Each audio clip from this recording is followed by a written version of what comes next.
đôi khi lòng tốt phải đi cùng sự can đảm để trở thành điều phi thường. Buổi sáng mùa đông bao trùm lên mặt hồ một lớp sương trắng mờ như tấm khăn mỏng. Không khí se lạnh, hơi nước từ mặt hồ bốc lên từng làn nhẹ, tan dần trong ánh nắng yếu ớt đầu ngày. Mặt hồ rộng lớn đã bắt đầu đóng băng, từng mảng băng mỏng phủ lên bề mặt, phản chiếu ánh sáng lấp lánh như gương bạc. Giữa khung cảnh yên bình ấy, đàn vịt con bơi gần bờ, thỉnh thoảng rỉa lông, thỉnh thoảng vỗ cánh nhẹ khiến nước gợn sóng nhỏ. Trong số đó có một chú vịt nhỏ nhất, lanh lợi nhưng hơi vụng về, luôn thích khám phá xa hơn những nơi mà đàn thường đến. Ở bên kia hồ, một con thiên nga trắng đang đứng lặng trên mặt nước, bộ lông mượt mà như tuyết, cổ dài uốn cong duyên dáng. Thiên nga không nói nhiều, nhưng ai trong khu hồ cũng biết nó hiền lành và nhân hậu. Vịt con thường ngưỡng mộ thiên nga vì dáng vẻ thanh thoát và cách nó bơi nhẹ như trôi trên mặt nước. Buổi sáng hôm đó, gió lạnh hơn mọi khi, mặt trời lên yếu ớt, không đủ sưởi ấm mặt hồ đang dần đặc lại. Thiên nga khẽ nói với lũ vịt rằng hôm nay nước lạnh, đừng ra xa quá, vì băng có thể vỡ nếu bước lên chỗ mỏng. Vịt con gật đầu, nhưng ánh mắt vẫn lấp lánh tò mò. Nó nghĩ mình bơi giỏi, lại quen nước thì chẳng có gì phải sợ. Khi đàn vịt đang mải tìm thức ăn ven bờ, vịt con lặng lẽ bơi ra xa hơn. Nó muốn thử xem mặt băng giữa hồ trông thế nào. Mỗi nhịp bơi, hơi lạnh từ nước thấm vào chân, khiến nó hơi rùng mình, nhưng sự háo hức vẫn lớn hơn nỗi sợ. Khi đến giữa hồ, vịt con thấy một mảng băng mờ phủ trên mặt nước, trông như một tấm gương phẳng lì. Nó bước nhẹ lên đó, băng hơi rung, phát ra tiếng rắc nhỏ.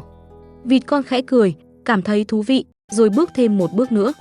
Nhưng lần này, tiếng rắc lớn hơn, và chỉ trong tích tắc, lớp băng vỡ ra, nước lạnh buốt tràn lên, cuốn lấy đôi chân nhỏ bé. Một tiếng kêu thất thanh vang lên, phá tan không gian tĩnh lặng. Đàn vịt quay lại, hốt hoảng, còn thiên nga đã lập tức lao đến. Không đợi suy nghĩ, nó mở rộng đôi cánh, trượt nhẹ trên mặt băng, rồi dùng mỏ và cánh phá lớp băng mỏng quanh chỗ vịt con rơi xuống. Nước lạnh thấu xương khiến thiên nga run nhẹ, nhưng nó vẫn kiên định. Mỗi lần đập cánh, băng vỡ thêm một chút, tạo đường để nó tiến gần hơn. Vịt con đang chới với, đôi mắt mở to vì sợ. Thiên nga nhẹ nhàng tiếp cận, đưa cổ ra, nói thật khẽ rằng đừng lo, ta ở đây. Vịt con cố vươn người, bám vào cổ thiên nga.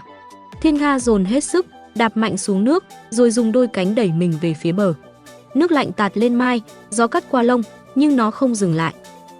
Sau một quãng bơi dài tưởng như vô tận, cuối cùng cả hai cũng chạm vào bờ cát. Thiên nga khẽ đẩy vịt con lên trước, để nó nằm trên lớp cỏ khô mà những con vật khác đã mang tới. Vịt con run rẩy, hơi thở đứt quãng, nhưng đôi mắt vẫn mở, nhìn thiên nga bằng ánh nhìn biết ơn. Đàn vịt nhanh chóng chạy lại, bao quanh hai bạn. Một con vịt lớn hơn mang ít lá khô phủ lên người vịt con cho ấm. Còn thiên nga, dù lông vẫn ướt và run vì lạnh, vẫn mỉm cười dịu dàng. Nó không nói gì, chỉ cúi đầu nhẹ, rồi thở ra, làn hơi trắng tan trong không khí lạnh như một làn khói mỏng.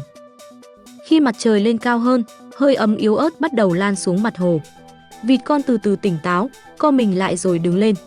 Nó tiến đến gần thiên nga, giọng run run nhưng đầy xúc động, nói lời cảm ơn vì đã cứu nó.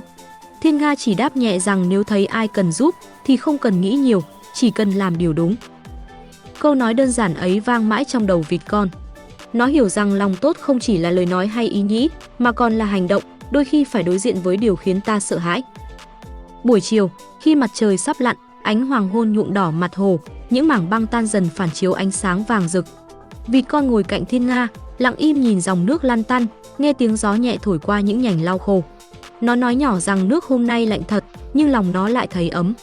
Thiên nga cười khẽ, đôi mắt hiền dịu nhìn về phía chân trời xa, nơi ánh nắng cuối ngày đang mờ dần trong sương. Từ hôm ấy, vịt con không còn liều lĩnh như trước. Nó trở nên trầm hơn, biết lắng nghe và giúp đỡ những con vật nhỏ hơn. Còn thiên nga vẫn vậy, vẫn bay lượn quanh hồ mỗi sáng, vẫn lặng lẽ quan sát mọi thứ bằng ánh nhìn hiền hòa. Nhưng với vịt con, hình ảnh thiên nga ấy đã trở thành biểu tượng của lòng can đảm và sự tốt bụng không giới hạn. Mùa đông ấy qua đi, rồi mùa xuân đến, băng tan hết, mặt hồ lại xanh trong như gương. Vịt con giờ đã lớn hơn, mỗi khi nhìn thấy bóng thiên nga bay qua mặt nước, nó lại nhớ đến ngày ấy, khi một trái tim dám dấn thân vào lạnh giá chỉ để cứu một sinh mạng nhỏ bé. Nó khẽ mỉm cười, tự nhủ rằng lòng tốt luôn cần thêm một chút can đảm, vì chỉ khi ta dám hành động, điều tốt đẹp mới thật sự trở thành phép màu.